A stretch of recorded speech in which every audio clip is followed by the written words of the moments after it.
वाशिममध्ये मुसळधार पावसानं शेतीचं मोठं नुकसान झालं। 38 महसूल मंडळांमधील गावांमध्ये 65 मिलीमीटरपेक्षा अधिक पाऊस कोसळला।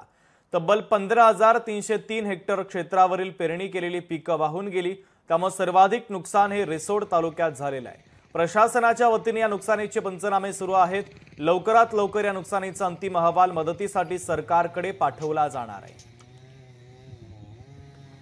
काल रिसोड तालुक्यात जवळपास 7 मंडळामध्ये अतिवृष्टी झालेली आहे आणि विशेष करून जी नदी पात्र आहेत जसं पैनगंगा, कास नदी, एक उतावेळी नदी आहे, त्या पात्रात खूप पाणी आल्यामुळे आजूबाजूचे शेती परिसर आहे तो प्रभावित झाला आहे। काल आपण 6 लोकांना रेस्क्यू सुद्धा केले आहेत विविध ठिकाणावरून आणि आज आमची संपूर्ण टीम आहे, महसूल असो, कृषी असो किंवा ग्रामविकास अधिकारी हे सगळे आज फील्डवर आहेत। प्राथमिक अहवाल तात्काळ आम्ही वरिष्ठ कार्यालयात सादर करून पंचनामे तात्काळ करण्याचे आदेश देणार आहोत। लोकशाही मराठी ऐका, पहा, जागरूक रहा।